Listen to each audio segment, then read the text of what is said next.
Hello, we are recording. We're on.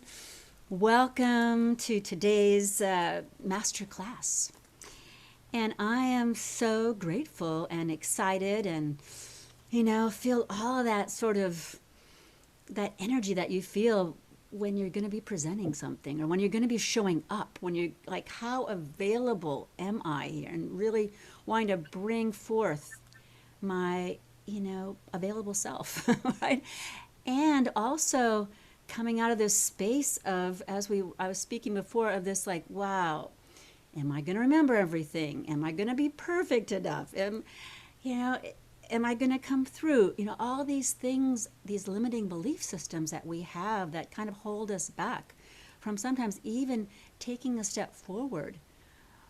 Taking a step forward takes courage, right?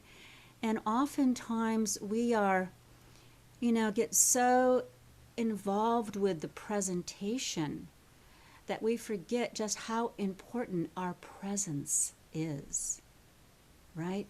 Our presence, you know, and that's bringing us to the reason we're here, healing with sound, harmonic attunement, and there's a little sound being there. We'll twinkle that little cutie dude there. And I just want to really thank everybody for showing up, because I know it takes courage, to come and be part of something new where we're going to be working in new ways with sound and really looking at trauma, and where we have this trapped pain in our bodies. We're going to be working on a somatic level, right? Tuning into our bodies, slowing down, using conscious breath, right? And so my name is Anuprabha Deva, by the way. And my information I've got, if you want to check me out on www.anuprabha.com. Just a little bit of background. I was trained at CIIS, California Institute of Integral Studies, for sound, voice, and music healing. I then focused in on tuning forks, which are my love. It's called acutonics. And I'll just give you a little, see if you can see what this feels like.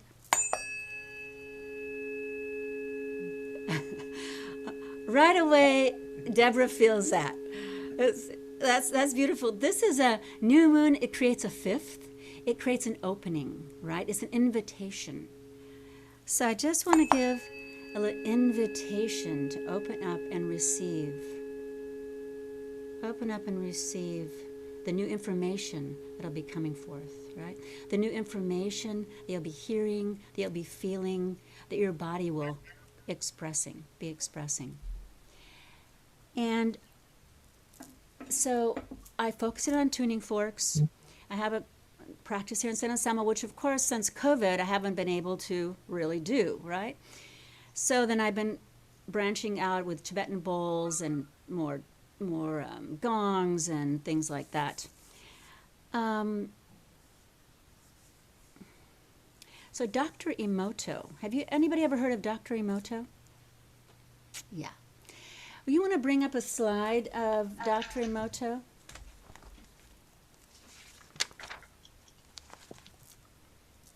Like your self-talk. Your self-talk may be hurting you. Which one? With Dr. Emoto, it says your self-talk might be hurting you. Okay, I'll find it. Yeah.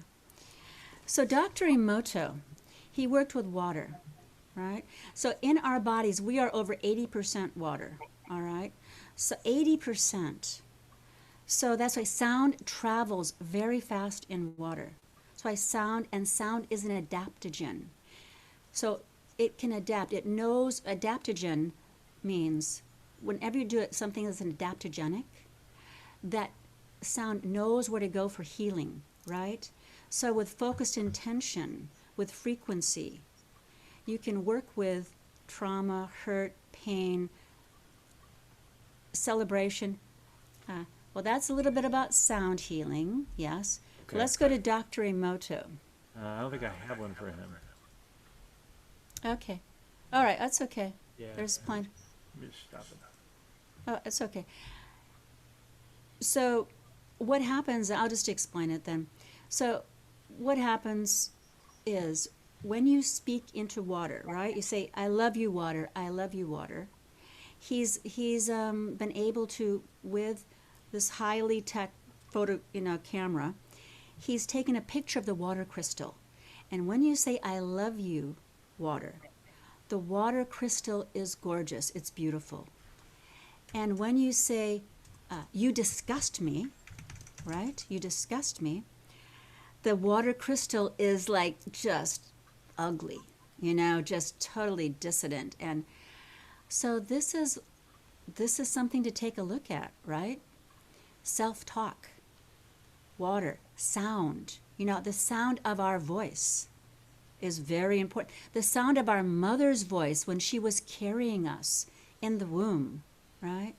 What message? What was our mother's? What was our mother saying? Was she like happy we were coming? Was she scared we were coming? Was she? What were my mother and father saying? Right? What sounds were happening in this really primordial time when we are just being formed? Right? We're getting these messages, right? Getting these messages. If you're, when you're pregnant, and you have this little baby inside, and it's just little, you hear this little sound of the baby's heart, and it's swimming around in all this water, and you hear. In fact, when I first heard my daughter's heartbeat, like I was at San Francisco General. Oh, there we go. There's love and appreciation. You make me sick. Look at the you make me sick one. There's heavy metal music. Ooh, Adolf Hitler. Look at that one. Look at Mother Teresa. Love and appreciation. There's a thank you. See what the difference is? You see how powerful our self-talk is to ourselves? Thank you, Paul. Those are beautiful.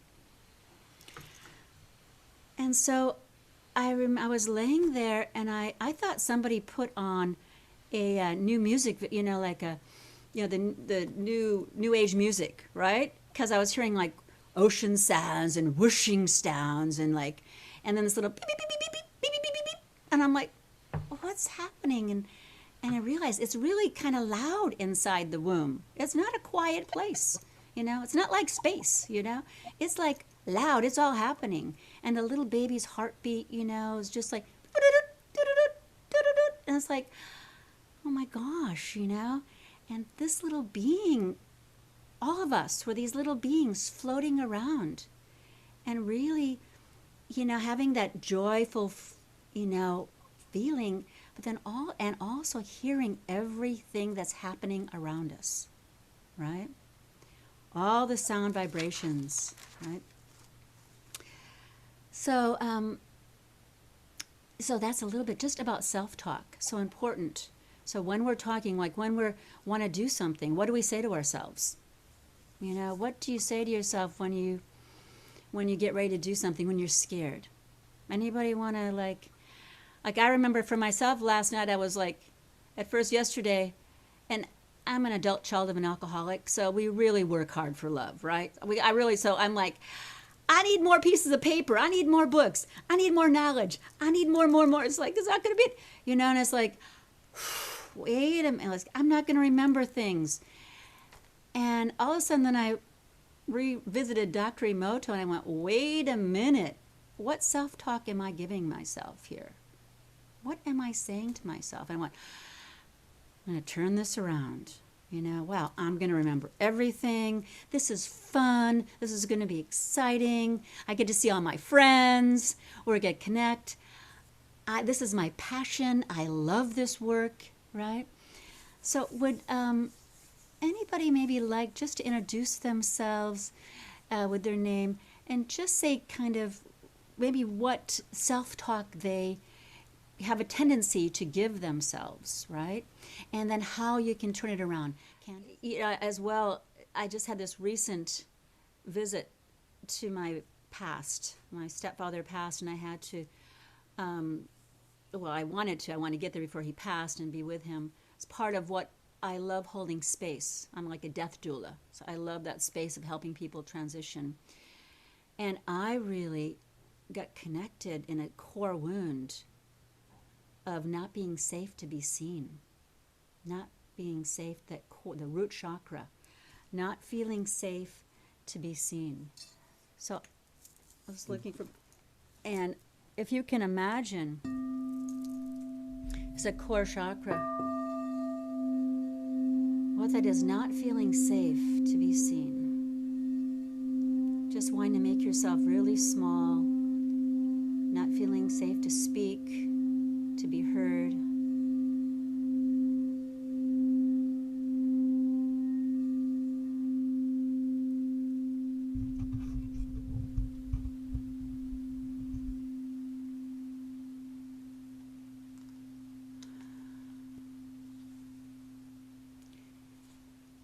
So that was a root chakra, and that's the chakra where it doesn't feel safe, right? And that's kind of what I'm working with. So here I am in class as the teacher, feeling not safe to be seen, just vulnerably. It's been a couple weeks, so I've been working with sound and healing and the self-talk around that. Would anybody else like to share? Deborah? Uh, I have the positive and a negative example. So the positive is I'm super lucky that I had a mom who absolutely wanted me, planned me, mother and father totally together, and a really loving, welcoming with grandparents and everything was wonderful. And then as I was young and growing up, and my mom would come in to say the Lord's Prayer with me, I found out that her younger brother, right before I was born, had been killed about 5 years earlier in World War II, the last battle. And as a little girl, I started having to really process, why do people fight or kill each other or do any of this crazy stuff? And I think that set up sometimes a fear that there's danger around the corner or something might happen or am I safe? And Oh, beautiful. Would you feel like a hypervigilance from that? yeah, Would you hyper feel, wow, to that's be powerful. safe and totally afraid of, don't want to see scary movies, cannot even tolerate it. Yeah, can't watch it. Can't. So I've had to, and I'm really good at positive self-talk, but I'm seeing now how I've had to really work on telling myself positive things and I cling to it like it's my safety guard. And I notice sometimes the trouble with decisions, and it may be that there might be, that I think as a younger kid, it was almost like if I made the wrong decision, I might fall off the earth. Is how my Beautiful. self, Beautiful. a Wow, thank you. positive self-talk. Thank you. Beautiful. Wow, that's so powerful. Thank you. Um, and who else would like to share? Any? Noelani. Hello. Aloha. Aloha. Um, I'll make it quick. Something that when you're talking about Dr. and self-talk, self-talk, it's a theme right now in my life, which is beautiful. I'm listening to this discussion and be totally interested in more. Noelani, you're coming in and out. You're welcome. Okay, we're back to recording, everybody. We've got some technical issues sorted out. Noelani, would you like to continue? Sure. I was just talking about negative self-talk, how impactful that could truly be when we're 80% water. And so I'm taking a deeper look at that right now in my life. So this is a beautiful reflection of that time. And I came up with, so I've been working around the core wounding of stemming from abandonment, which is I'm not worthy, I'm not enough, my needs are a burden, I'm a burden. So that's the core wounding. And when I looked deeper into this a couple days ago, I asked myself, something like, well, what am I telling myself that I am, or something like that. And I, without any second thought, just said that I'm a piece of shit. And I was like shocked that that came out of my mouth. I was completely taken aback that I had that belief and that that was part of my self-talk, because that is incredibly harsh. That is like beyond just, so is the I'm not enough, so I'm not worthy, but just that it was just really jarring to my system. And so luckily I was with a really beautiful sister who has been doing some really powerful work as well, and basically just said, what if you change that to I'm a piece of gold? And I said, oh my gosh, I love that. So yeah, pattern interrupt and bringing in I'm a piece of gold. And I don't know if I've used it within the last couple of days where I've caught myself saying something negative yet. Takes practice, but I think I would like to put even on like a post-it note that just is like bright neon and sits on my mirror, and I look at, multiple times a day, that I'm a piece of gold. So that's my pattern interrupt and change of a really negative. You're on mute. Yeah. I love that Thank pattern you. interrupt. And how many of us really, thank you for that vulnerable share. Yeah, but really, how many of us have really gone to that place? I'm not worthy. Um, I don't mean anything. I'm not good enough. And I'm a piece of shit. I mean, it's somewhere. How many people have felt that? Like I'm not even, why am I even talking right now? Right? So have anybody else experienced that energy? Raise your hand. You know. So just vulnerably, just a vulnerable share. It's very vulnerable because we are the toughest on ourselves. We are the toughest on ourselves.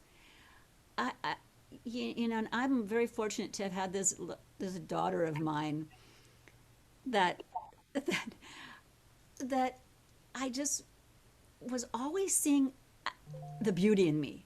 I mean, I always saw the beauty in her. I mean, we are, you know what? I mean, we are like, I'm so grateful for my little beep, beep, beep, beep, beep, beep, beep, beep, that little heartbeat, the first little heartbeat I heard.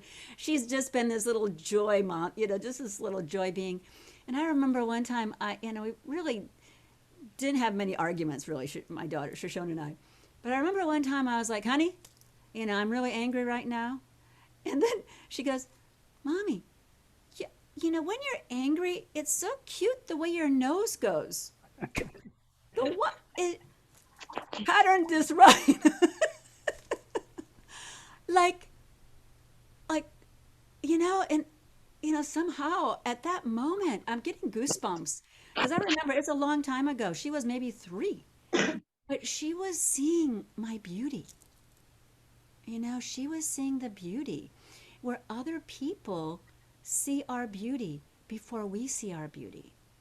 And you know what? I feel that's an important aspect, because when we talk to our friends and how we talk to our friends and even how we send the vibrations to our friends, it's sound vibrations, right? It's sound frequencies. When we're working with, and we will be going through these bowls, you'll be experiencing all the chakra sounds, right, and the other tuning forks. But when we use these frequencies, we're changing our vibrational field. We're raising our frequency. And when we raise our frequency, we allow in new ways of thinking, new ideas, new ways of healing, right? And remember, sound is an adaptogen. It knows where to go for healing. And very important also, the etheric field that we have around us. If we keep a really strong etheric field, we will stay healthy, So Can you define that's etheric field? Candace. Can you define etheric field? Oh, so the etheric field, we have several layers of etheric field, right? So we can have, the etheric field right immediately next to our body on the outside. If you just lightly go down, if you even take your hands, right, and go down your body like this is also a way of healing, right? I will, like, say, for example, use my tuning forks. I don't know if you can hear, but then I'll just do my etheric field. And go down like this, right on the outside of your body, all the way down to your feet, Candace, starting at your core, and then you're going down your back, your neck, shoulders, all the way down. And that is your etheric field. And your etheric field can extend out like 12 inches, right? So it's all levels. And you want to keep, just by using a Tibetan bowl, a Tibetan bell, also, let me get a little couple other toys here from my basket. You can use a little shaker. And this like shakes up. This can shake up. If you've got some discontent, some anger, you're carrying some anger in your heart, you're feeling betrayed and hurt. Hey, put a little shaker on it in the front and put a little shaker on the back, Or fear, the kidneys is fear, right? And you can just, put it in the back of your kidneys, shake in the back. The back of the knees are also a kidney point. Back of the knees is a kidney point. Shake the back of the knees, right? The knees are all about moving forward, right? So you're having some fear of moving forward? Well, you can put a shaker around it, have some tuning forks, put some sound on your knee, right? So it's all kind of ways we can work to move forward in life and break up fear, break up disconnection, break up anger, break up grief, yeah? Would anybody else like to share a little bit about their self-talk? What kind of goes on for them and how they, just even what goes on with them, not even that you turn it around, just what goes on as self-talk, negative self-talk that can happen. Paul? Okay, I'll go. Yeah, negative self-talk. We're all in sales to some extent, and I like that. We're all in sales. Wow. yeah, That's a powerful statement. We Yeah. are all in sales. and even saying that is selling. You see, it's great. And when I have to be up for a client meeting, a presentation, or do certain kinds of work, I'm aware of my self-talk that says, you hate to do this, or you don't like where you are, all those universal things. And so as a part-time musician, music is, my way. In other words, if I get in the car and I'm going to go somewhere, I think, all right, what's the weather doing? What am I feeling? What do I need to hear? Do I need to hear music that says I can do anything? Do I need music that puts me in tune with the gray, silver day? Because those sound frequencies, it's like, and if we play an instrument or not, literally, when you hold a D major, your campfire chord, D, those pressure points, and that sound is just so fucking happy. It's amazing. and the self-talk, sometimes sound can shift it so nicely. Just the right volume, the right vibrations can just like lift or settle. For me, always. Yeah, beautiful. And here, since Paul has on orange, and orange is a sacral sound, right?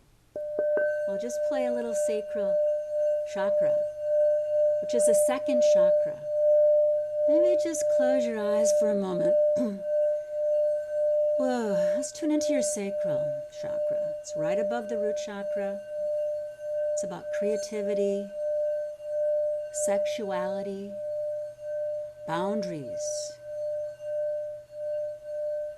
Were you able to have boundaries when you were young? Was it safe to have boundaries? Were you safe to feel?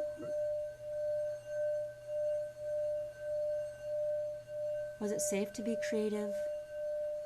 Did you feel safe expressing your sexuality?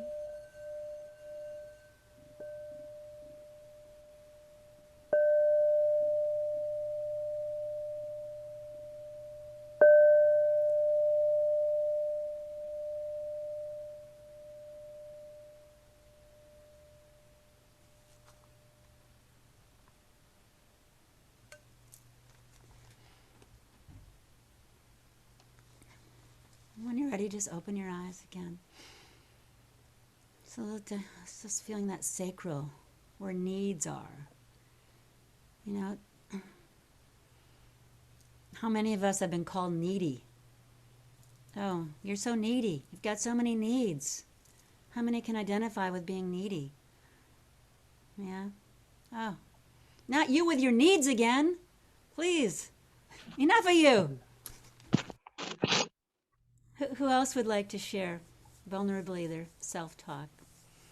Or what they got from the second chakra, if they aligned with the second chakra energy. May I? Candace? Yeah. Whew. I mm, just now, when you opened that up and I said yes and went in, it's like especially as a blind person, like I'm very visual. I don't see this world, but that means I see what's going on in here that much more vividly. And it's like I went back and I'm able to see where these parts of me were wounded. And, right now, I've been experiencing a lot of negative beliefs about my sexuality and my capacity to have what I want in love and sex, because my needs just feel too big. And now being blind,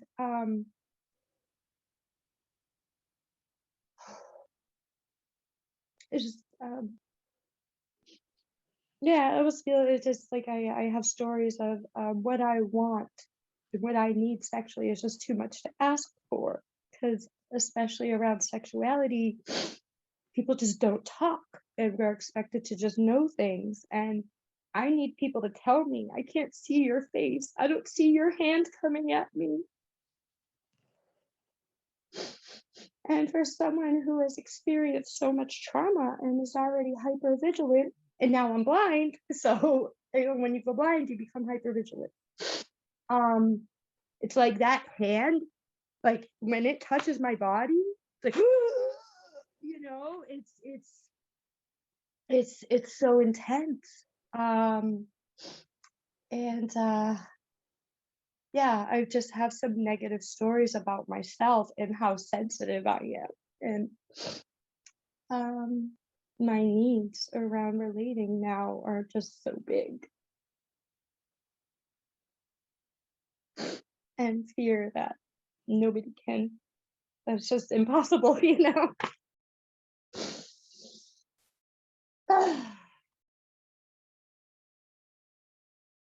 Who else has felt that?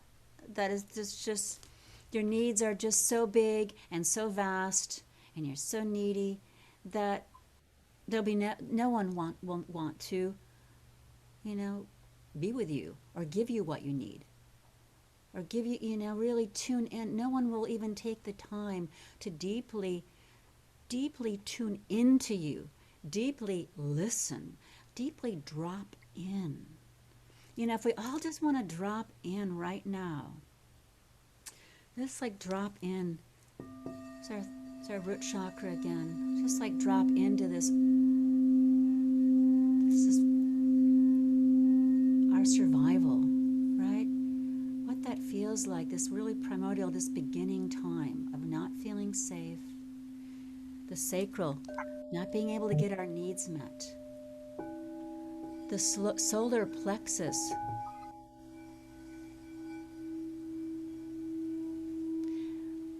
of when we have a will, when our will is just forming, when we are just coming out and like, yes, this is me, I want to do it like this, and we're shut down. There's no room for us to have a will, right? So our solar plexus gets shut down, this energy of stepping forward, of being seen, of taking our armor off, right? that willingness. So there's that wanting to take our armor off, but then the fear of what happens when I take my armor off. Because in those early years, it wasn't safe.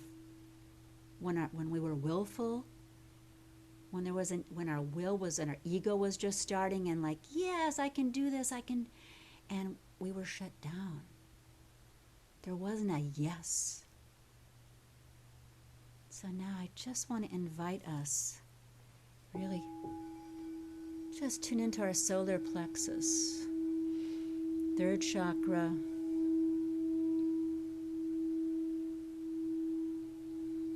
Just as the color yellow, just tuning into what's going on in that will center when you were wanting to express yourself, step forward. Was it a safe place? Were you able to be yourself? Did you have a voice?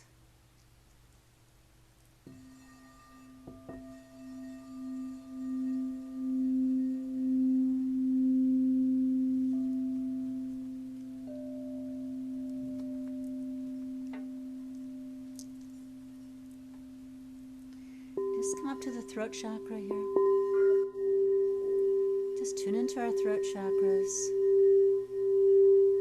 Let's just send a little invitation out to open our throat chakra.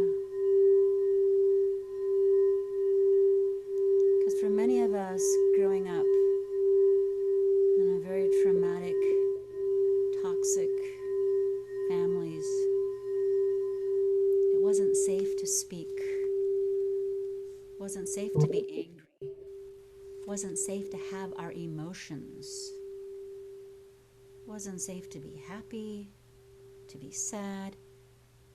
We had to look at the adults in our life and tune into what they were feeling. Tune into their feelings. Tune into what they were feeling and what they were needing, right? What they were feeling, what they were needing. It wasn't about us. Our survival depended on knowing what the other needs. So I just want to invite us to tune into what we are feeling and what we're needing.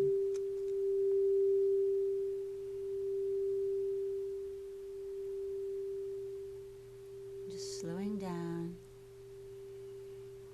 just taking a breath in all the way down to our root chakra, where our sits bone. Maybe sit up. Let me move your head a little bit. Shoulders, just tune in. Take a breath in. And as we take a breath in and take a breath out, all the way down to the root chakra and out. All the way in. Just get that flow, get your own flow going. There's no right or wrong. Tune into your body, your breath, because breath is life, right? Just tuning into what is happening in your body right now. What are you feeling? What feelings have come up as you've been listening to your root chakra? The root chakra.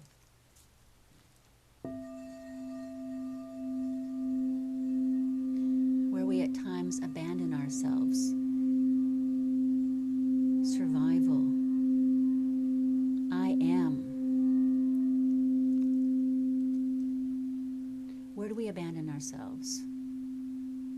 Where do we let the other take over? Where are we constantly in survival? Are we constantly in survival? Are we constantly like trying to figure out how to make the mortgage, how to make the rent, how to make that lover love us? Is it like this constant, like, hypervigilance? You know, tuning in, just tuning into feeling that. And what are you feeling right now? What are the emotions? And what are you needing? Giving yourself permission.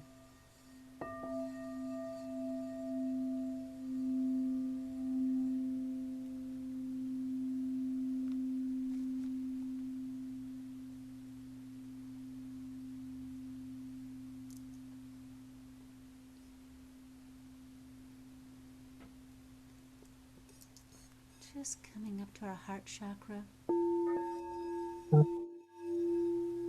Just being really gentle with ourselves.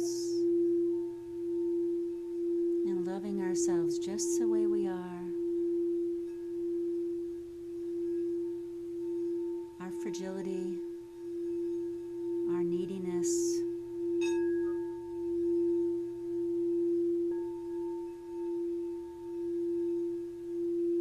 And the reason we are all in relationships is to get our needs met.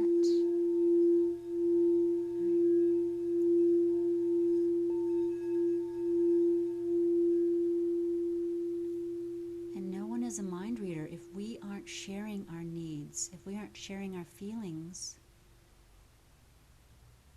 No one knows, right?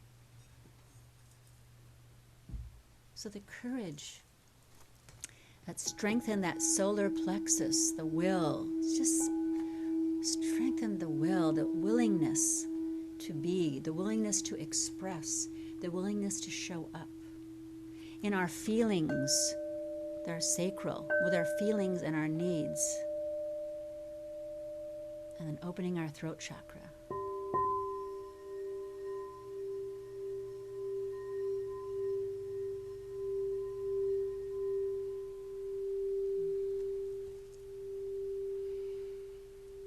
Taking a breath in and out.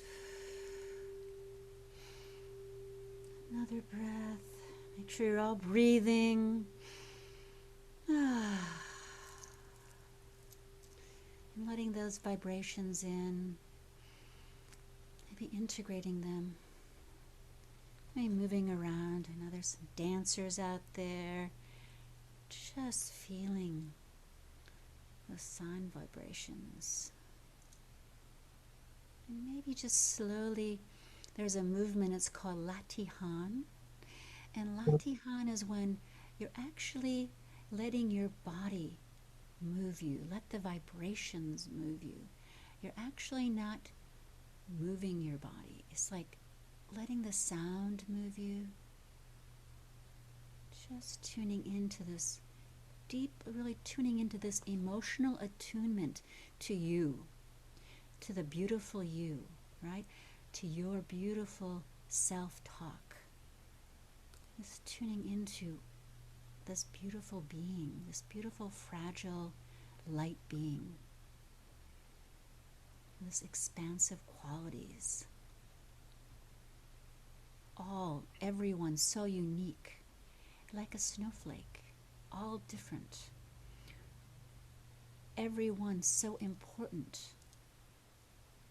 The colors of the rainbow. I mean, if everything was gray and white, right? What kind of world would that be? And we want a colorful, expansive, light-filled world. With gifts. Like everyone has their gift. And so many gifts we have. Just our mere presence is a gift. Our beingness. Just tuning in to that energy.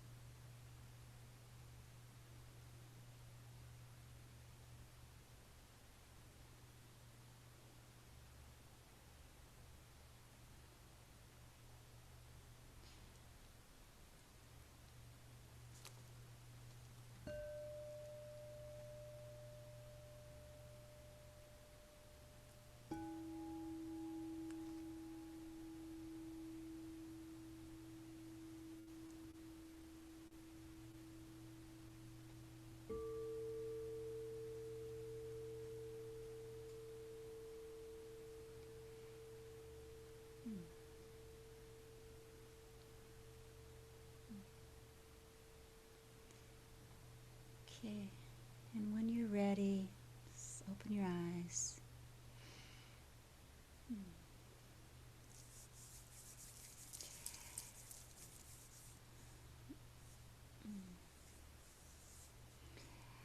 Oh, thank you for taking that little deep dive in.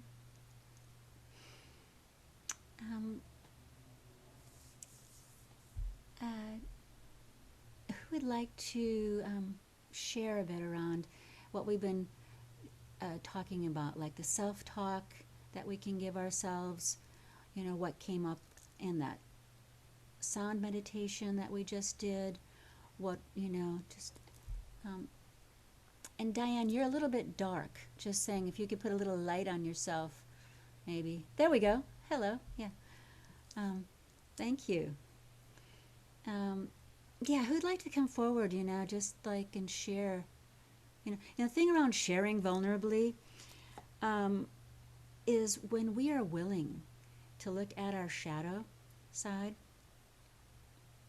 And we can actually go into some breakout rooms if you'd like. But when we're willing to share vulnerably, this really opens up it puts light on the darkness, right? And then this is a witnessing. We're creating a sacred container. There's what I love to create is a sacred, safe container here. So this recording will only be shown to other, people in this group, right? Other people in our master class who are also really sharing vulnerably. But that willingness to be vulnerable, the willingness to open up and put light on the darkness is what really does free us, you know. Celestine. Oh, Anuprabha, it's so wonderful to be here. You and I have known each other for so long. We have swam the great ocean together, and so we know the depths of our lives. This has been really wonderful. Um, yeah, it's a very deep dive, and I appreciate you taking us through the different levels. I was a child that was not able to speak, and children in our era was children are to be seen, not heard, and that was literal in our house. So it took me many years to even be able to, speak in class or just, just very quiet. And so I learned, I had a teacher that took me aside because I would never talk. And she said, I want you to just scream. And I was kind of like, in shock for a while. And she said, no, no, just scream it out. Right. And I wasn't really able to scream. I was just kind of, you know.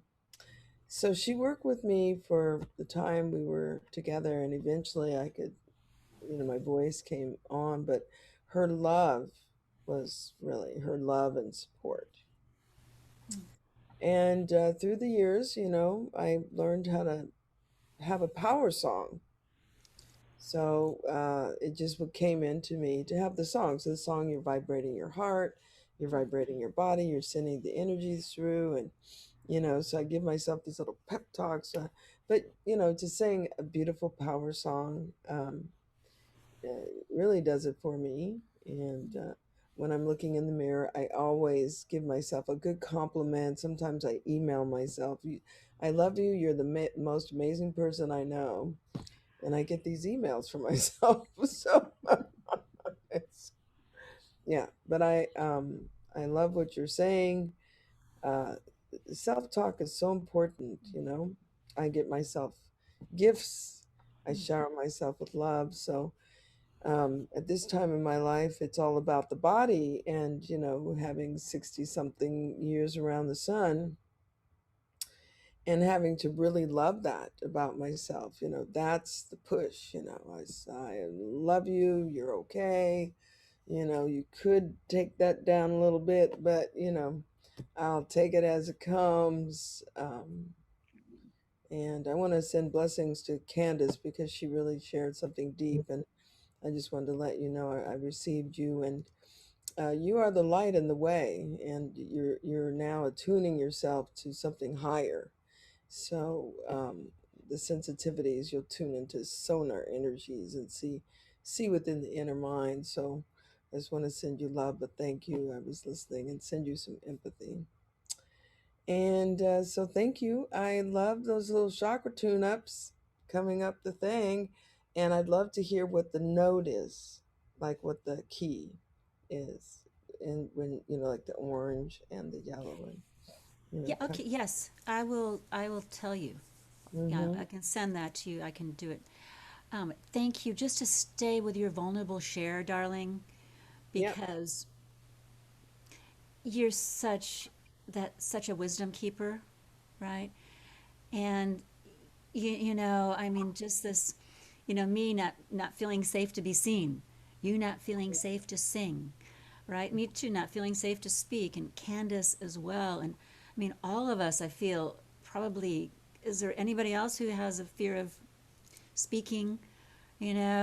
Of being seen at times. Has that come up for anybody else? Fear of being seen, fear of speaking, fear of showing up. Um, it's so interesting what an amazing teacher you had, Celestine, that saw that noticed that, because there is this, and asking you to scream, right? Mhm. So, when the reptilian brain is activated, which when you come out of trauma, it's pretty much activated all the time, Right. right? The Yeah. flight, what Right. is it? Yeah. Fight, flight, freeze, fawn, Yes. right? Yeah. And we Um, we weren't allowed. Like the thing was, you didn't want to be seen.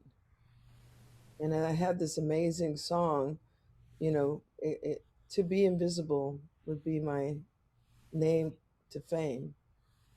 A mm, child with no name. oh, And oh, to be invisible, uh, you were safe. So exactly. if they saw you, and you were speaking about um, uh, having to meet their needs, to know their needs, and it developed my intuition extensively to be able to say, okay, they're angry, they're mad, like what are they doing? It's really dysfunctional. Yeah. But you become masterful in these things so you can read other people. But So I having just really want to really appreciate your character strength of courage. I mean, everybody who's showing up today, how courageous. And, when we don't feel safe to be seen and we're showing up, we don't feel safe to talk and we're speaking, right? Mhm. That's like huge, huge vulnerability there. And just to say, with the sound, with your teacher asking you to scream, right? That was a frequency.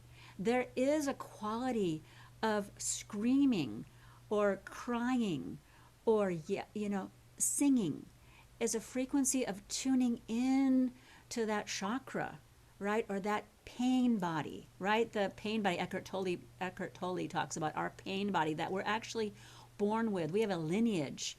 We're not even, it's just not us. We're a lineage of pain bodies that we're working with here.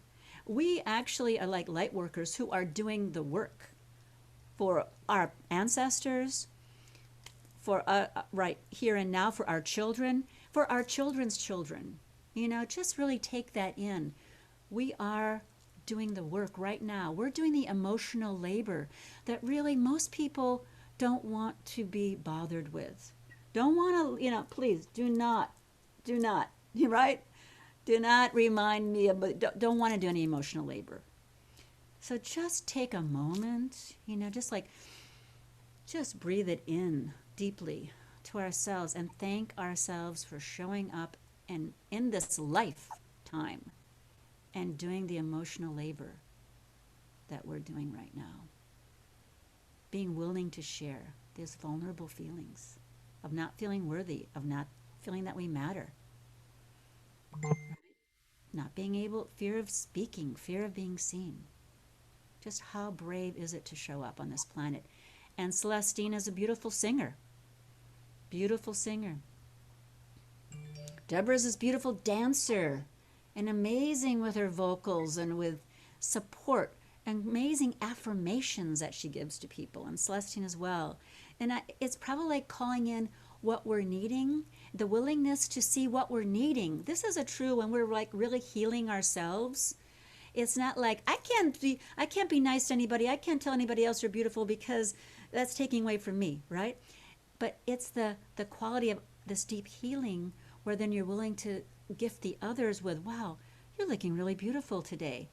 I love how your voice sounds. I so appreciate you being here on the planet and walking hand in hand with me through this and being courageous to stand in our pain together and our vulnerability together and our unworthiness together. And we fuck up sometimes together, right? And sometimes we don't get along together. I don't, what the hell's going on together, right? And the willingness to, wow, take that ride together, right? And tune in on those frequencies and heal together, right? Healing together. So, um, I'd love to hear, so thank you so much, Celestine. I'd love to hear your, I know, Deb, I got a message. Would you like to say, there's a couple of people that haven't spoke. Would anybody else, I don't want to force anyone to speak, but if anyone else who hasn't spoken would like to say something and share with what's been coming up with them around self-talk, what came up with them with the different, vibrations that have been going on with the chakras, if anything has stood out for them. I can go ahead and talk. I mean, I don't have a lot to say except for my main self-talk is second guessing myself. Like I'll make a decision and then I'll just second guess it and spin that around a little bit. But other than that, I mean, I'm feeling pretty, a lot of gratitude. I feel I'm in a pretty good situation in my life right now. So,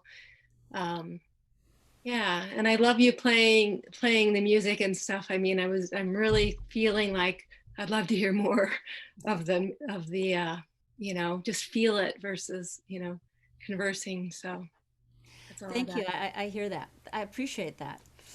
Appreciate hearing that. Well, thank you for that. And I was like, let's celebrate being in a really good space, right? I would just really celebrate your being in a good space.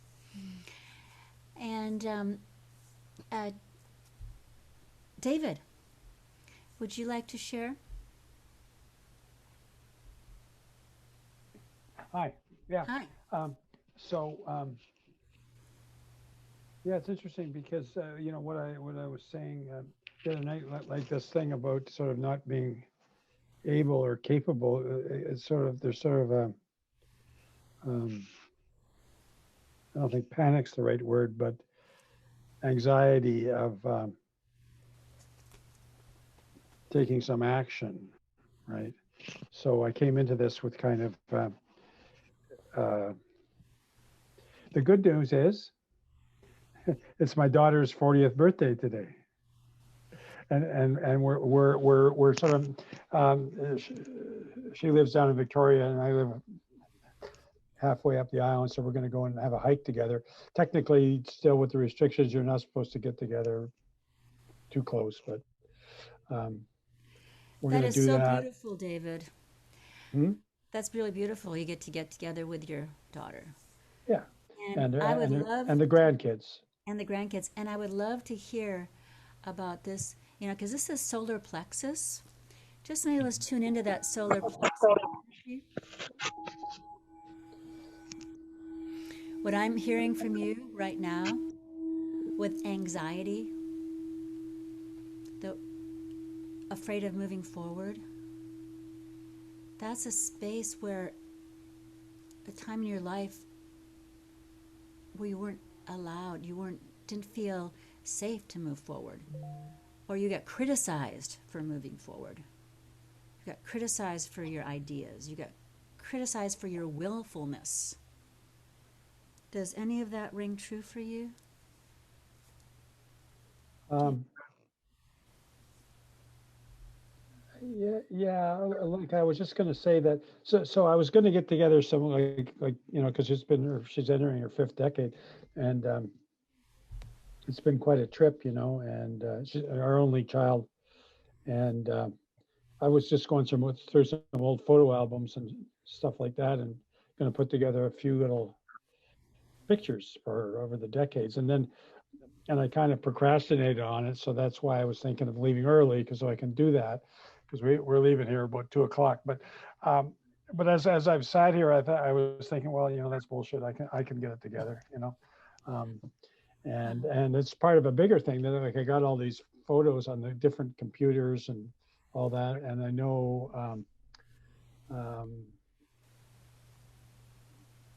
whatever. So I'm gonna hang in there and go for it, and I can whatever I do will be perfect. That's a great mantra. Whatever I do will be perfect. It is, isn't it? Whatever I do will be perfect. That's a Yeah, I great. like that actually. I kind of like that. If That just anything can go right, that just it came out of will. me. Hmm? Whatever. Okay. Can we write? Let's write that down in the chat box. Somebody, Deb, you're so fast at doing that stuff. Would you mind? Like, some people, that's like their superpower. Deb's superpower is writing stuff. What I was just writing notes and Yes. I that one. Whatever I do will be perfect. Okay, good. I'll write that. Thank you. Is that all right if we borrow that, David? Yeah, yeah. It's kind of Byron Katie, loving what is. Loving what is. Can't be any different than it is. And so, David, just saying, would you say your primary emotion, when you're tuning into some, if we're just going into like vulnerably, and everybody want to just tune into just like what is this like primary emotion that they kind of carry with them, like it's a go-to, like it just say what are you feeling? What would come up? Like everybody, like what are you feeling? What are you feeling right now? Self-pity. Self-pity. Okay, and will you write that in, Noelani, to the chat, or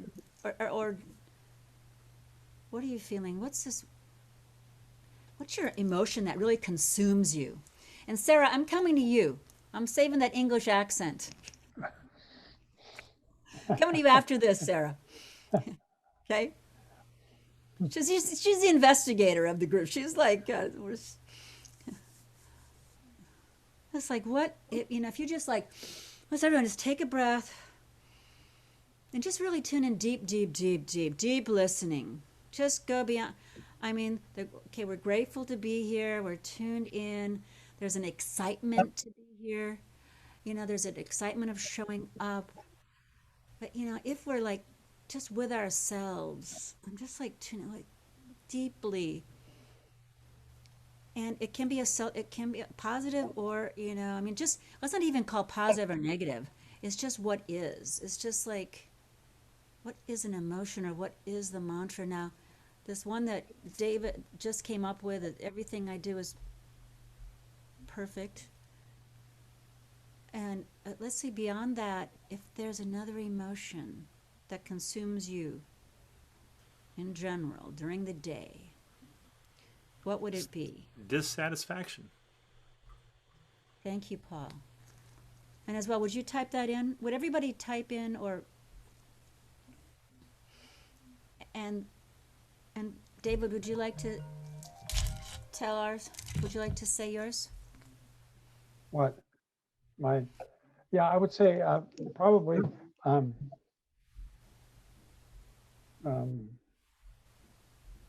Fear. Yeah. Actually, fear is what came up for me first. If we just go to, just like real quick, go to, fear comes up for me too. Fear. Boom. Worry. Uh, one word, one emotion. I'd like just to go to everybody. And then, Sarah, you get to speak more because you've not said anything. But just one emotion, just right now. What's the consuming emotion? I'm just going to randomly, like popcorn. For me, I'll just say for me it's relief at the moment because Relief. yeah, our schools have been closed since December, and the children are going back on Monday, so that's driving this weekend. The relief, the Relief, but if you go beyond relief, but I want like mm, just this emotion, core emotion that drives you, that fuels you, that runs you. the survival warrior Survival. blueprint. I'm gonna get through whatever happens. Survival, exactly. Root chakra, the beginning, root chakra, survive. Am I going to survive? If I do this, am I going to survive? If I speak, am I going to survive? Will I make it another month? Is my kid good? Am I going to be a good enough mom? Will my kid survive? Am I going to lose him? You know, is he going to get, survival, right? Survival stuff. And so the emotion around survival, Sarah, what's the emotion that's there? Think of survival, and you can flip it to the opposite of not surviving. So is there an Death? underlying fear of Yeah, death, fear. loss, Fear. Loss, fear, collapse, collapse. or being witnessed in not coping, so losing the mask, Right, right. perhaps? Losing the That's what it mask. could be under, Yeah, or yeah, having it crumble. yeah. And what you said also, collapse. Collapse is also part of that reptilian brain. It's after the, there's one more after the, help me out here, fight, flight, freeze, fawn. There's collapse when fucking hell, I'm gonna fucking die. I'm just gonna die. I'm just gonna roll over. I'm just gonna make it simple. Kill me now. You know what I mean? Just like collapse. Or sometimes collapse is also it's a survival mechanism because sometimes when you collapse, you get small. You don't get noticed, right? Pass over. There's animals have a survival. There's certain ones that in the wild they just pretend like they're dead. They don't fight. I think even with bears, we're supposed to like. It seems with the grizzly bear, we're supposed to do that. That seems a little crazy to me, but go like that. Anyway, that collapse. Oh, you get big. Oh, get big with a grizzly. We actually should get big. Let's just get big for a moment. Let's everybody just get big. Feel like, wow, yeah, wow. Let's just like everyone take up space, right? Like, what does that feel like? What does that feel like? That feels like a yes and an expansive. And actually, I feel safe even taking up space. I just hit the ceiling. Just hit the ceiling. And maybe that might be a thing when we're feeling fear, like fear, survival. Do the meditation of what was David's what was David's mantra again? Everything I do is perfect, and then get big. Yeah, get big. I'm safe. I'm big. I'm safe. It's safe for me to take up space. It's safe for me. Can everyone just expand their arms? I'm gonna play a frequency here. I'm gonna do the root chakra. It's safe for me to take up space. It's safe for me to take up space. And just repeat that to ourselves. We're doing this self-talk, right? It's safe for me to take up space. This is our self-talk. This is Dr. Emoto. We're 80% water. Self-talk. So important. It's safe for me to take up space. Everybody just repeat, say it out loud out loud. I mean, you're muted, but just say it out loud so you can hear it, hear your voice. Hear your voice saying it. It's safe for me to take up space. Safe for my root chakra. Take up space. I'm safe. I'm available. my sacral, my sacral. My needs are getting met. My needs are getting met. I have needs, and they're getting met. My creativity is flourishing. My sexuality is exciting and expansive, knows no bounds.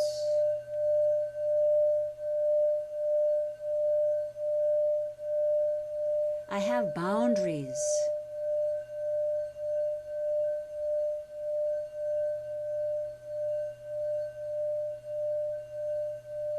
I can say no when I want, and I can say yes when I want.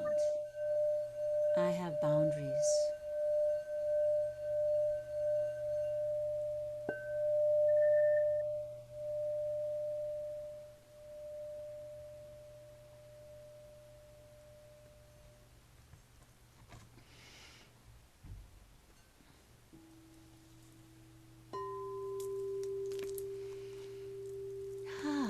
Wow, that felt good. How did that feel?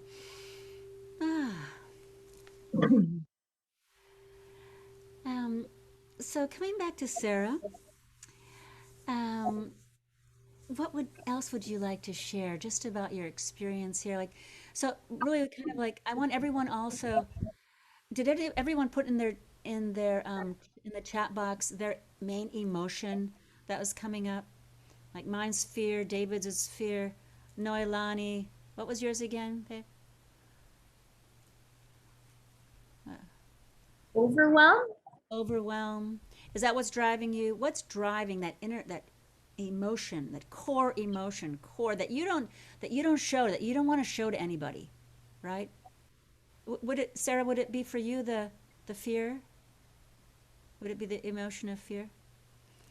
Um, or is there another emotion you feel is driving you?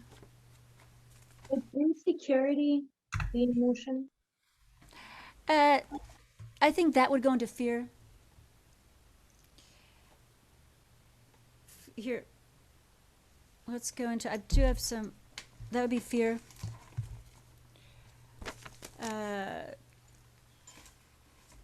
Celestine, what would be yours? Not perfect enough.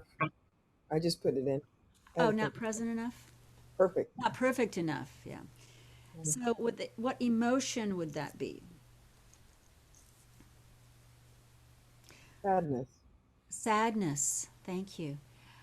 Show will you show the emotions when our needs and values are not getting met? Sheet, Paul? All right. Here's some emotions of when our needs afraid, right? Apprehensive, dread, foreboding, frightened, mistrustful, panicked, petrified, scared. I won't go into all of them. Yeah, good to take a picture. Annoyed, but angry, sad, helpless.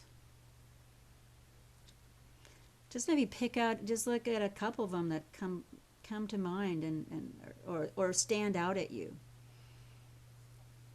Guarded.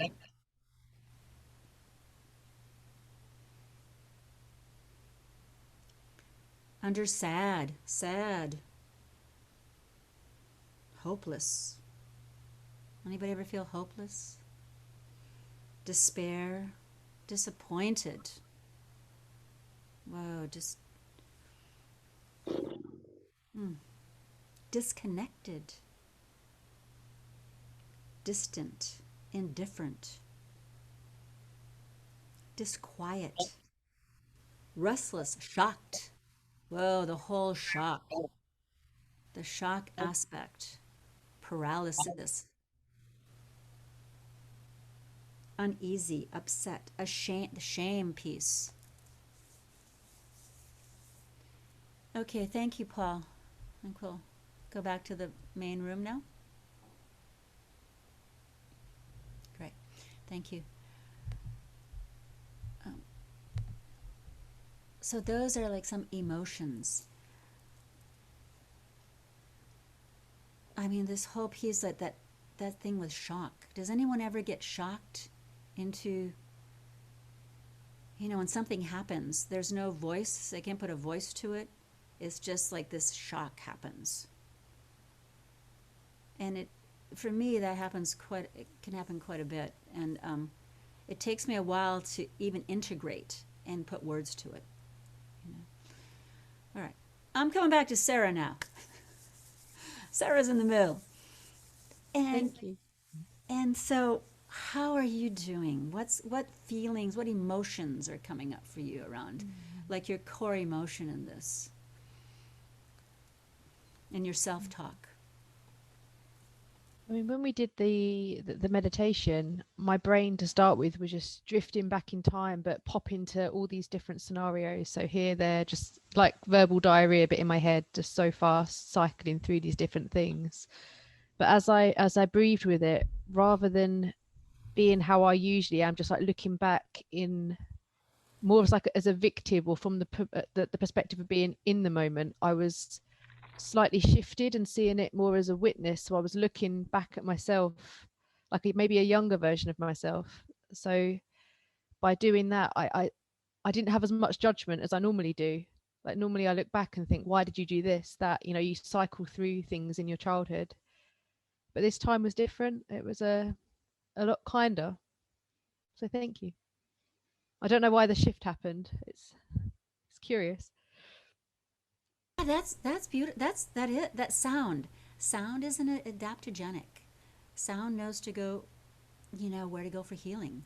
So even tuning into, where our trauma is, where our sadness is, where our fear is, those, where it is we don't feel safe to be seen, where it is we don't feel safe to speak, and getting that frequency, hitting that right frequency, like with Celestine when her teacher said to scream, that could have been hitting the frequency of the root chakra, of that rage and anger of not feeling, that's righteous of not being, and she couldn't even get it out then because she still didn't feel she had a right to be on the planet. It wasn't safe to be seen. It wasn't even safe to exist. It's not even safe to exist. That pain of that. So scream like,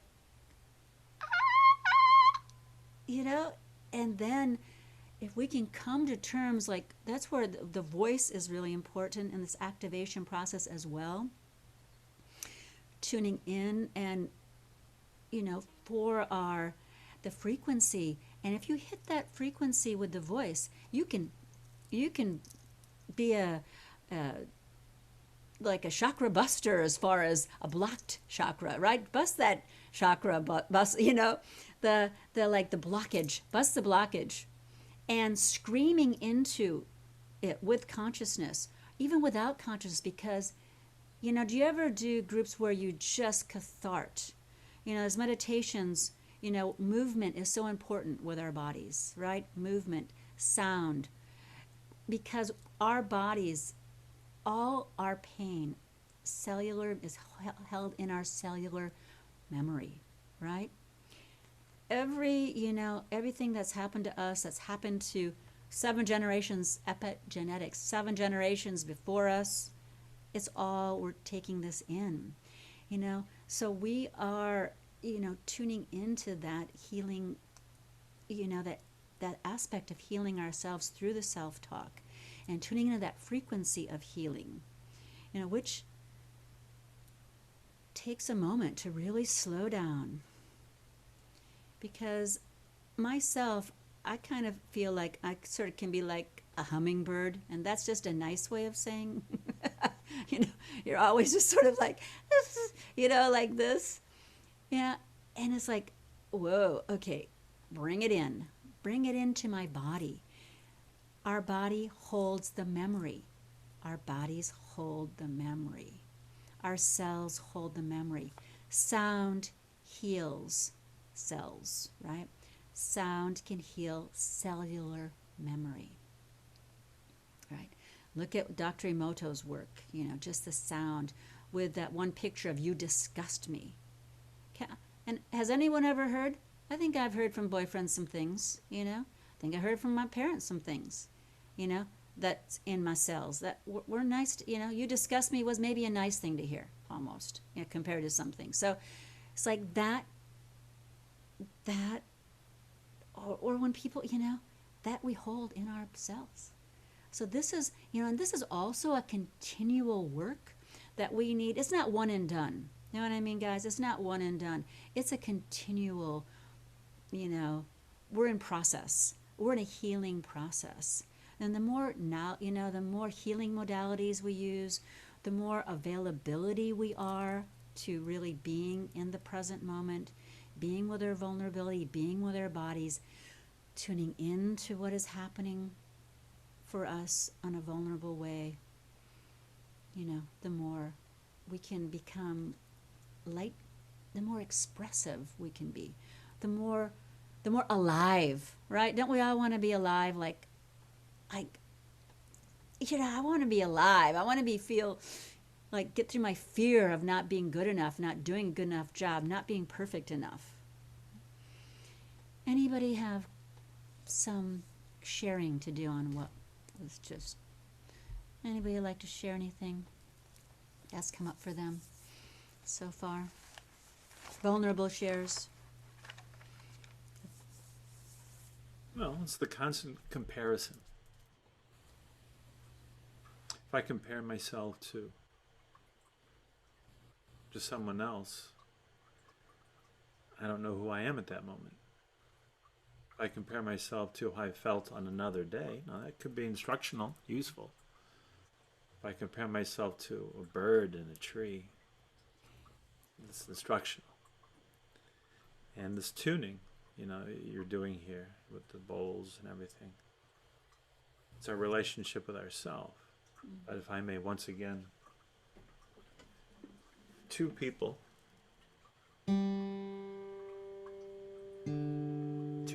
near each other, are they in tune to themselves? In tone to themselves? But until the finger that touches both at the same time makes music, what is that finger? Vibration, sound, tone, tune.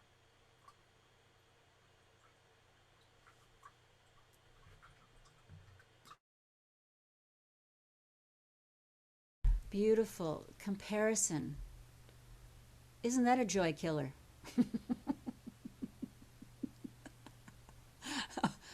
Isn't that a joy killer? Bring you right down to never wanting to come out of my rock. Just put that rock right on top of my head. Maybe next lifetime. You know what I mean? So yeah, that comparison, we are so, we are so necessary on this planet in the color, in the shape, in the tone, in the dance, in the art that we show up in, right? And really taking that in, breathing that in, believing that, just oh yeah, right, that's just what I say, that's what she's saying, yeah, right, that's, this is where we dismiss ourselves, right? So meant to dismiss, just dismissive. And why we allow other people to dismiss us. Because we dismiss ourselves. We dismiss ourselves. How does that feel? Limiting belief system, right? But would anybody like to, Deborah, thank you. Yeah, I love this conversation because I'm a creative being like you and Celestine and Candace and probably everyone here, Paul, everyone here. I don't know the other ones of you, but I know I love the conversation about how can we be ourselves and show up comparison can be really be painful. For me, sometimes feeling not included, or how come the other ones are being showcased? What's going on? I'm not going to say any names. I'm doing this all with safety. Where something just changed in the field. Oh, David, your screen shared, love. Oh, okay. That Or somebody screen shared something. Yeah, there we go. okay. No So worries. okay, Everything's perfect. Everything's perfect. perfect, just as it is. Deb, what emotion is that? That not feeling included? What emotion? Like going into your emotions. Oh, it could be it Is could there be sadness, disappointment, sadness to sadness, frustration to I frustration? can't believe it.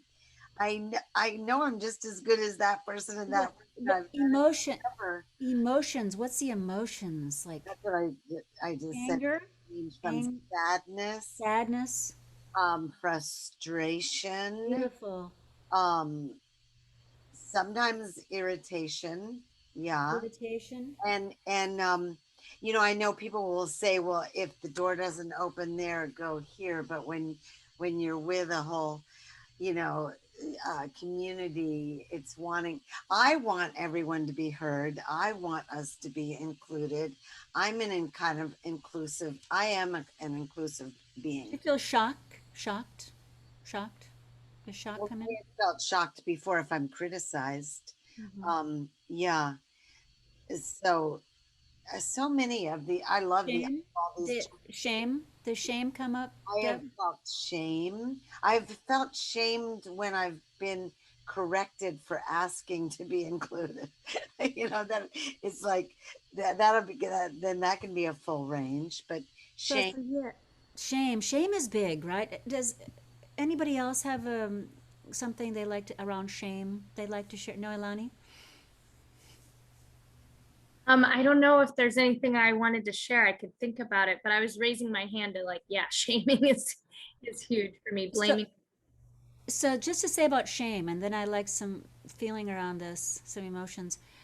You know, Brene Brown says, shame is hates being talked about. Shame hates being talked about. Because when we start talking about our shame, it triggers other people's shame, right? If you talk about your shame, then I have to feel about my shame. Who doesn't have shame and right now? Who doesn't feel shame? So the only, yeah, right? Who we all have this shame body that we carry, and that keeps our limiting belief system. Well, You even know, shame. But shame is another comparison.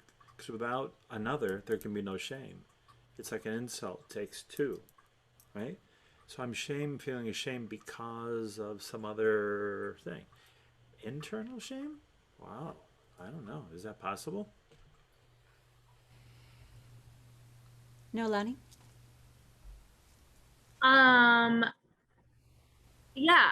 So I'll share something on Paul's, question there about internal shame. So I was going through a deep process um, about how was feeling really, how I've been really disconnected from my wiser self, my inner child, my true calling, my source being throughout my life, and how painful that's been.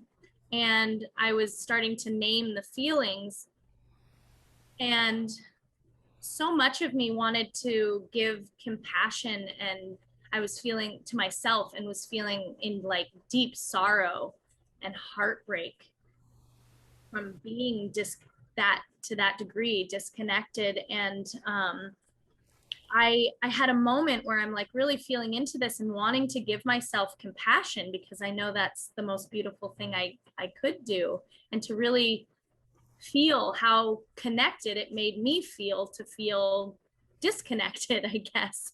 But what happened in that moment, I What had was like that last line? No, Lonnie. Sorry. What was the last line you said? How connect made me feel to be aware of my disconnection, maybe. how connected it felt to feel aware of your disconnection?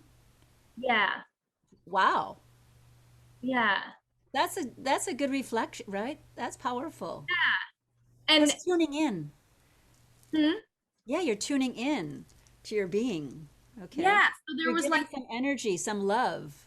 there was this knowingness that like it was so connected. However, instead of like really being able to stay with that, what happened was is I had literally the angel and the devil on my shoulder. And the angel was saying, yes, of course, give yourself this love and compassion and understanding and really nurture the heartbreak and sorrow in you. And then this little, devil Noelani showed up and was like, no, shame her for being bad, or yeah, I mean, guess that shame. Like I wanted to point a finger and blame me for even getting to the point where I was. And I don't know if I can put more words on it right now, but it was like this um yeah, the self-judge, the self-shaming. And I went, God, where is this critical nature coming from? I mean, I'm like literally so critical of myself that when I'm trying to give myself something so incredibly beautiful, No, I'm I mean, like pointing the finger at me. Yeah, please go ahead. you did. I would just go in deeper. In other words, you called it an angel and a devil. An angel and devil. What's that code for? Those are code names for something else. For my own judgments or for, yeah, Maybe the devil, maybe, is ego. yeah, And where does ego come from? Ego doesn't exist without culture and society. yeah. But it's true, you need another to feel ashamed, but I can very much become that person to feel ashamed because I'm judging myself. Exactly, because you're comparing yourself Yeah. to the other. Regard, you know. Which And the I other, would love it, now, Alani, we're going to do a meditation in a little bit on self-limiting belief systems, right? But I'd love it if just maybe take that down, like if you just like maybe all of us just close our eyes for a minute. Let's take a breath in. Just here's a third eye. We'll give a little third eye, a little vision, and just drop in. Just take a light and drop into your body to where you're holding shame. I think everybody, let's drop into our body to where we're holding shame. This is a third eye frequency, the Anj, an A. Just tune into this frequency. It's a white light visioning. We're in your body, throwing a light in our body where we're holding shame, where we're holding ourselves back, where our self-limiting belief system is.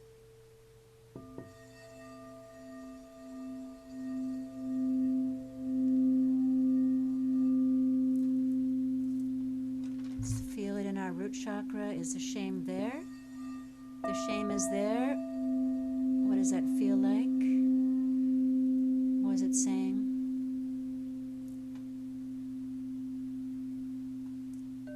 Our sacral. Do we have shame around getting our needs met? Do we have shame around setting up boundaries? Do we have shame around our sexuality? The sacral.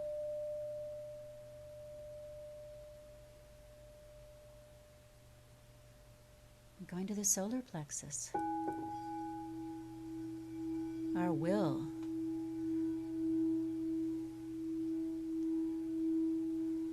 Do we have anxiety about being willful, about expressing our willfulness, about wanting to have things a certain way?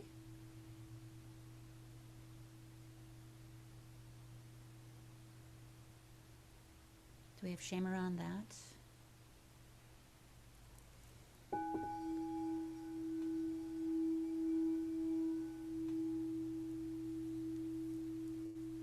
The solar plexus, what would it say if it could speak?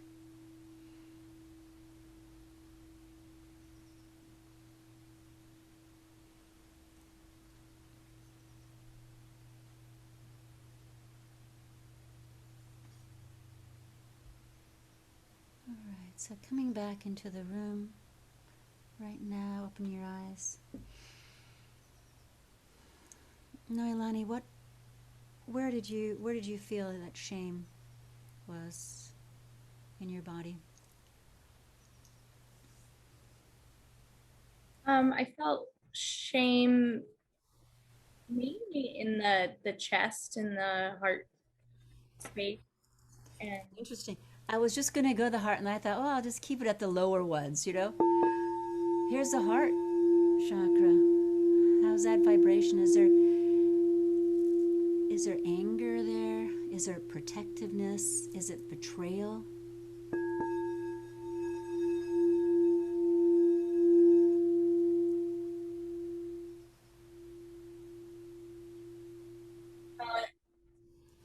hard to focus on the shame because I feel really resonated with that sound. So it actually really, Beautiful.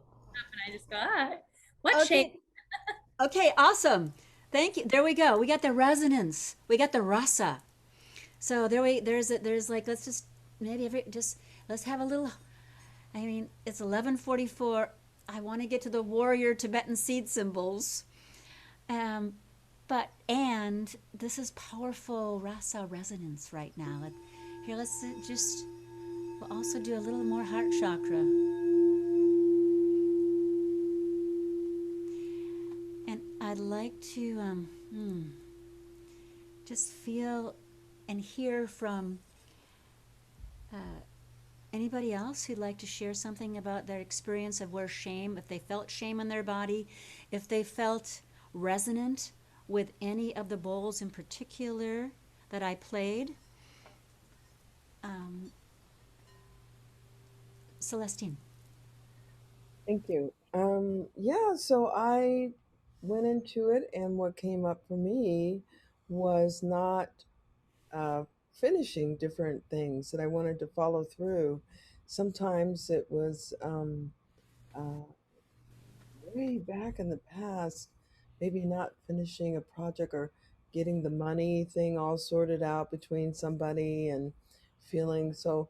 I felt first it was connecting to the shame, but then I realized it's more disappointment. Mm. So it kind of went into that. It wasn't so much. I was, because I stand in integrity. I love integrity and finishing, doing what I say I'm going to do and all of that. But life changes, life moves us, so there was kind of a sadness and a disappointment. And, Mm. you know, Oh, and I felt it in the back of my heart. So I was kind of waiting for the heart thing to happen. that is so interesting because I was gonna go to the heart chakra, and then I was like, well, let's see what The let's lower see what one, goes, right? So right. thank you. But you know what? That really is powerful because that's really, you know what I mean? The rasa, the resonance. So you guys like intuitively were feeling the chakras. We're doing the You root. said, where is it? And I do that often when I'm doing sessions. I say, where are you holding that in your body? And so Yeah. yeah, it came in the back of my heart, not the front so much, but in the back.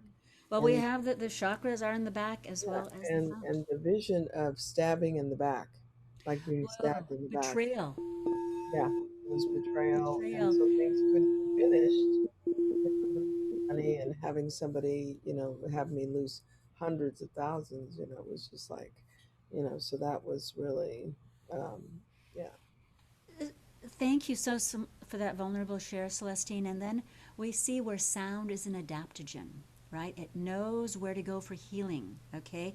Trust sound, right? Trust your body. Trust the sound. So I think it's a good example of this. Of I did the root, then the sacral, solar plexus, and then there was this knowing, like wanting the next. Somebody like Nolani needed the heart chakra, Celeste the heart chakra, right? And Deb heart chakra. And the body was feeling it. The shot, you know what I mean? We have these chakras, these spinning wheels are in our body, right? The spinning wheels, the root chakras, spinning, spinning, spinning. Give it energy, give it love, give it connection, Give it a color, the red. Orange, our sacral, right? It's moving around, twirling, wheeling. Give it love. Our solar plexus, yellow, another, willingness. Give it some energy, taking the armor off. Our heart chakra. And I'm going to get you in 1 second, Candace. And then our throat chakra, Mm-hmm. orange, Hi. and our crown. We're going to get to those. I have a question about the Yeah. sound Okay. and how. Okay, so we've we've located what the emotion is, and then you play the tone. So, what is the process that the tone is? It clearing is, or do we have to use our will and intent to You know, work with that? you know what? Sound, if we hit that right frequency, just with like Noelani, you hit that right, Ross, of course, sound travels very fast in water. We're 80% water, okay?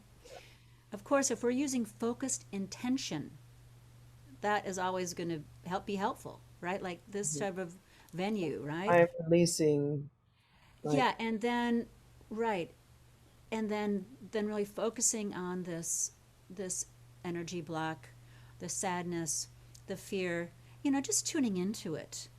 mhm, And then there's this hitting a resonance, and then a natural release can happen, and that's a natural release, just like when your teacher asked you to scream. Eventually, you got to that scream, mhm, and now you're talking and singing and speaking, and this worldwide, in front of thousands, you speak. You mhm. went from, and that was from, It's right? true. It's true. That's true. Yeah. So you had to, so with intention, with focused intention, sound travels You can very fast. also just play the sound, and it will eventually And just you just play the flow out. sound Yeah. and hitting that resonance, that'll be a natural, and harmonic convergence and sound. I'm going to call on you next, Candace. I saw that hand up a little ways ago. And Can we get some heart sound? yeah, we'll get some more hot Finish sound. up. Yeah. Yeah. Candace, would you like to share something?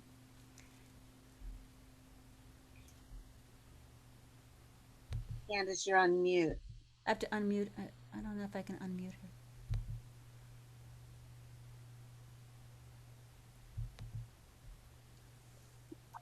Thank you. Um, we were talking about the comparison place, and then we went into the shame body, and it's all like in my power center. For me, I am lost in comparing sighted Candace to blind Candace, and just like feeling like I lost all my power. Um, and like just brings up this huge loss and a sense of shame for feeling like I gave up on my dreams. And yeah, it's a lot around that right now. And just I watched a video today about another blind person, and just this big reality that my life has changed, and like it's not gonna look the same, and I do have to change. And it's not that I lost my power, but right now it definitely it feels that way. And it's hard not to make stories about myself, um, versus I went blind and I don't know how to do this. I hear you. That's powerful, place to be, Candace, that realization, that comparing, and also tuning into your power center, the solar plexus, and really tuning into that energy, the resonance that you have with it, tuning into the color yellow, the note E, and we can work together with that too. And I would venture to say that all of us have a sense of loss where we can identify with Candace, right? I mean, it's huge, because we're not comparing, so we can't compare anybody's, right? But like this loss, like, I mean, women, my sisters here, we age, right? Uh, Sorry, young people, I have to tell you something. You get older. This is maybe not for minors. Maybe don't listen to this, young ones. Trigger warning, trigger warning. Yeah. Pro tip. Uh, it's this loss of youth too, or loss. There's losses we encounter in life. Loss of maybe child dies, God forbid. Loss of a lover, of a husband, of a marriage that we had a dream. We had a dream, right? A loss of that dream. A loss of the way we thought it was going to be, and it's not. Oh, that's powerful. Deb, you're agreeing? I just really want to echo that. Yeah, because I have been very aware of grieving, literally grieving the loss of the maiden, the loss of me as the 20, 30, 40-year old that had the chiseled out dancer yoga body, and now dealing with extra weight after menopause and the face looking different. And then on a Zoom, say, with younger people preparing their shows, and just going like, oh, I'm talking about health and nutrition. Oh, I've got to gear it towards anti-aging now. And then the divorce thing. Oh my God, I felt shipwrecked on an island. My whole dream had been destroyed, and feeling like I was just going to die or wanted to die, and having to resurrect totally. So this, So, yes, we have all had losses. is lost. So this is so deep for, so it's just so deep. And so thank you, Candace, for again bringing that up, that vulnerability. That you're willing, this willingness to share this, because we've all, and we can really send you empathy, with this loss, because when you can, that's how you can tune in, with empathy for another person, right? It's like we are experiencing, oh yeah, what would that be like, that loss? What was a big loss in our life, right? Where did we really feel like, oh God, is it even worth it to get up? I can imagine that happens for you, Candace. But what I see with you is you are just relentless in your desire to share, to be of service. And maybe that's what also we have in common, this desire to be of service. Like, how can we be of service? So we keep on showing up through our fear of being seen, through our pain of, am I saying the right thing? Through my fear of not being perfect enough, right?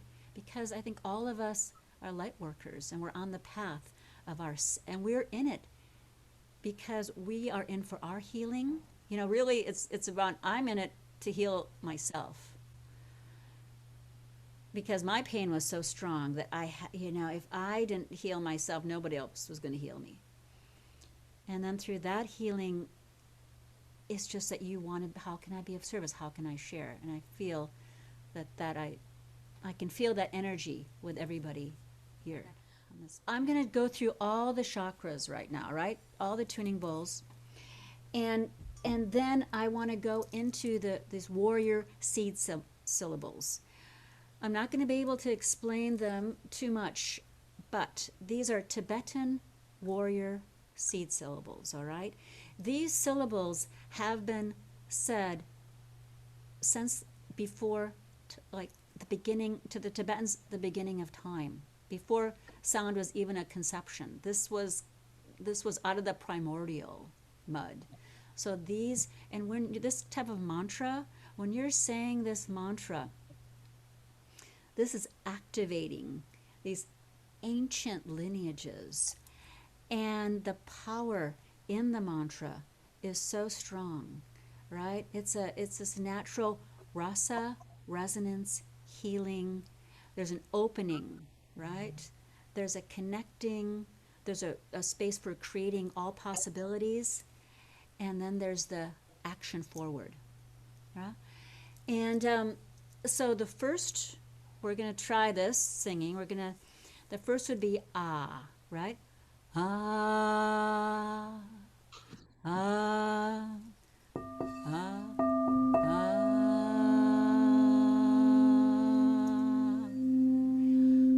And that is like calm, like the word calm, ah. And that's around opening, okay? It's opening, all right? It's like clearing through the obstacles. You can repeat that a lot just in general. Ah.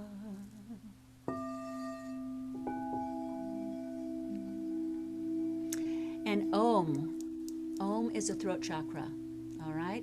This is the Tibetans, all right? Ah, Om.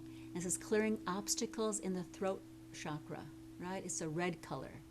There's white and red. Om. And then we go to the heart center, which is Hum. It's like hook, Hum. O-O-double-O, Hum. Ah, Om, Hum. Is it spelled H-U-M or H-A-M? H-U-N-G. Okay.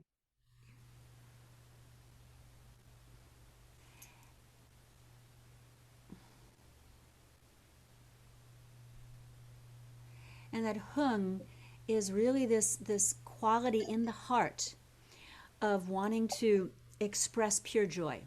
All right? This pure joy. Ram is in the sacral, and this is all possibilities. This fire burning of all possibilities. And I know this is going really fast, and another time, if you guys want to contact me, I'll go through it slower with you. And Za is the last one, D-Z-A, Za, right? And that is releasing all the trapped trauma.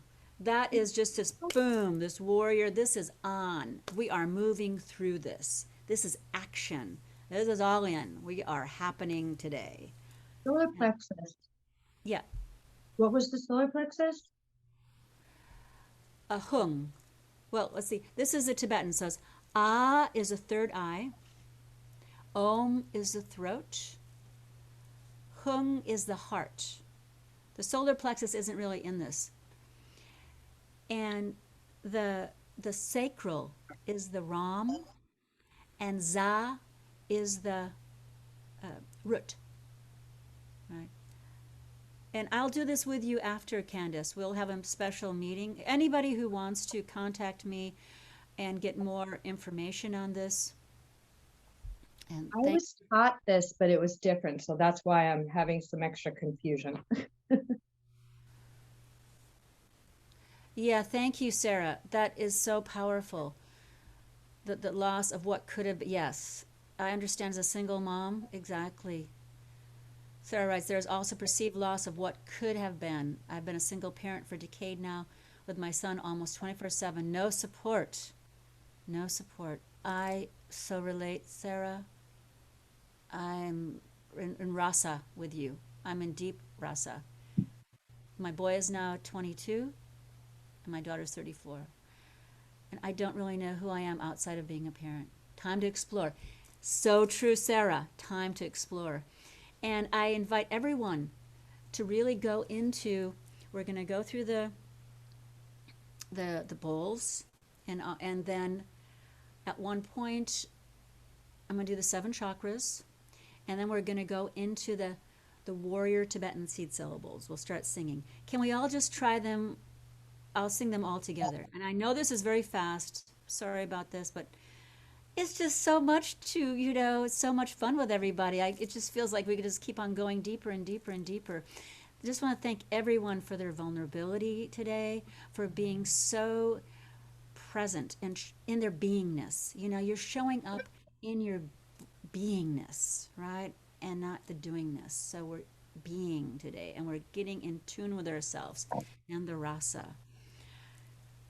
So it goes. Here, I'll start with the root chakra. Let's see. Ah, oh, hum, ram,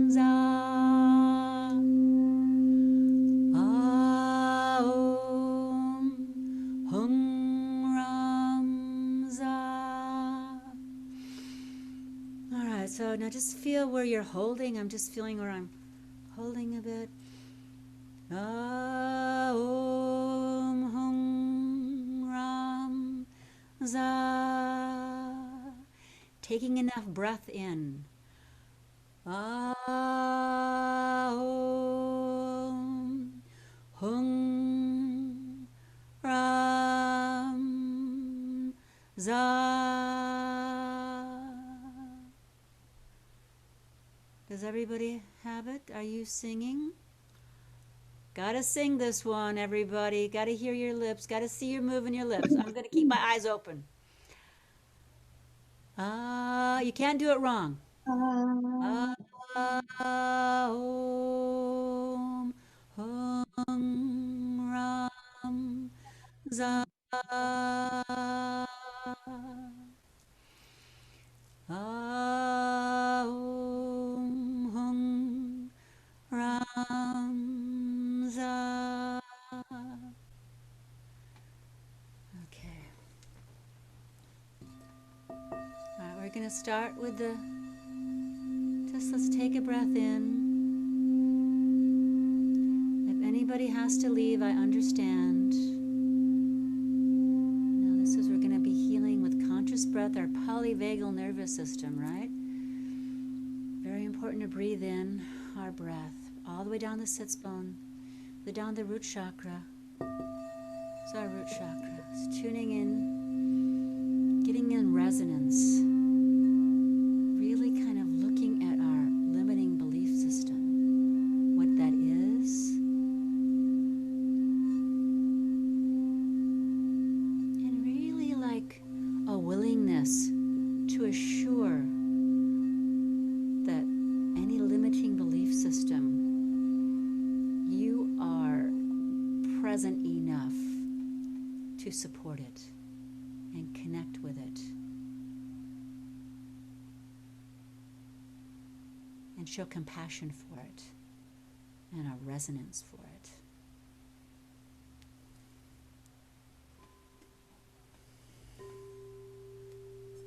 That you have the strength. Let's go to the sacral of needs, boundaries, support, sexuality, and creativity. Tune into that frequency.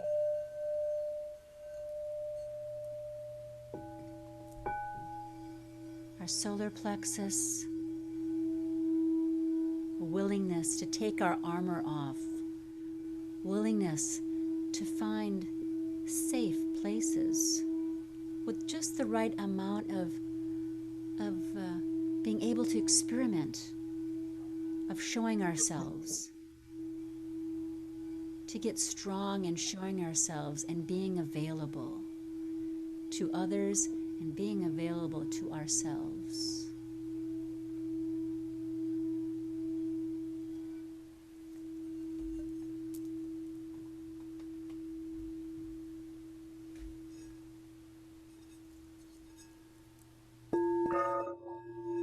Heart chakra.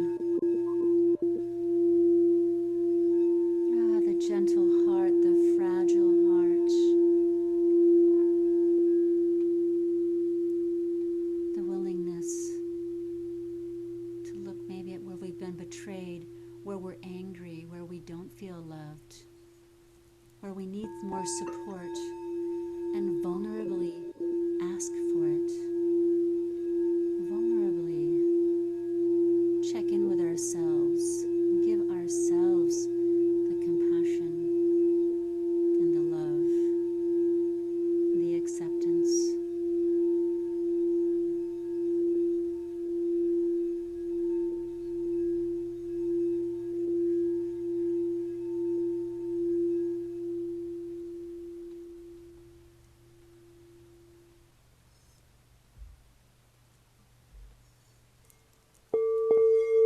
Our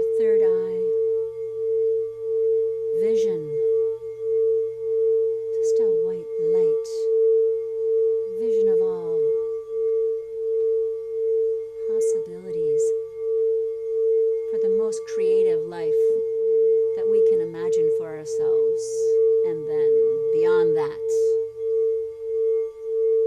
let the angels come in, let songs be sung, let dances be danced, let arms be flown wide open, taking up space. Let curiosity of a child overwhelm us with joy of acceptance.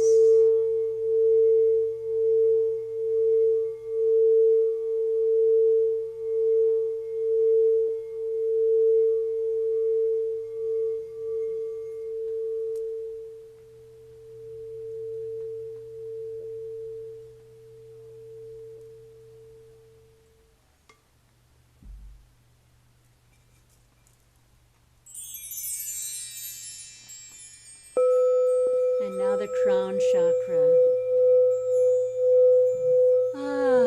Bringing in the white light from above. Just feeling the love and the acceptance. Just starting with opening our crown chakra to the divine love, the divine oneness, the divine pain that we all share as well, and the sadness,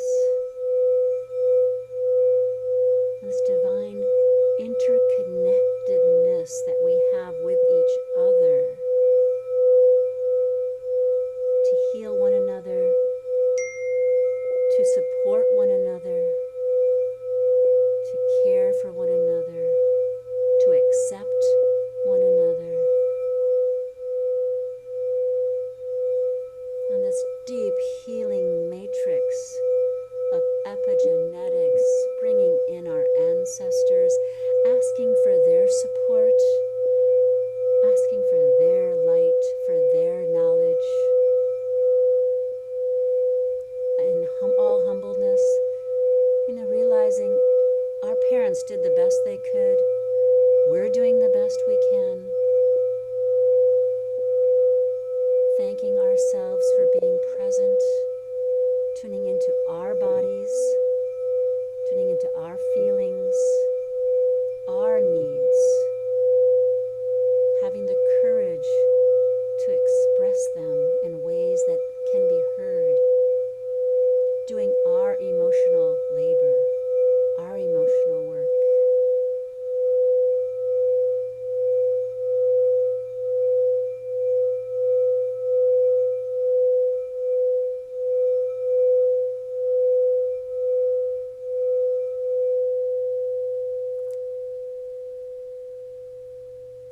And thanking all our guides and our angels, our support.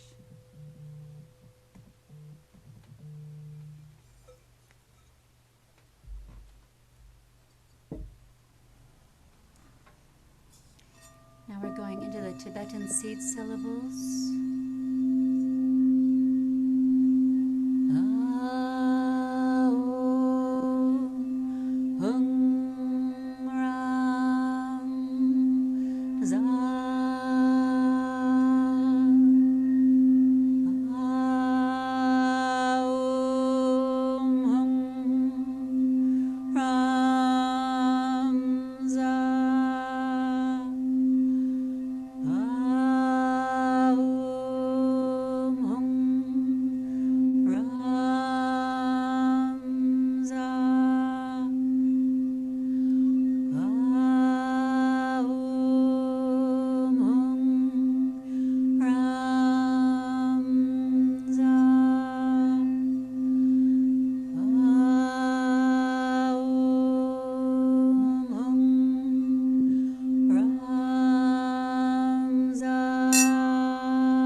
just take a minute, just feel those resonance, feel the rasa, feel what's happening in your body.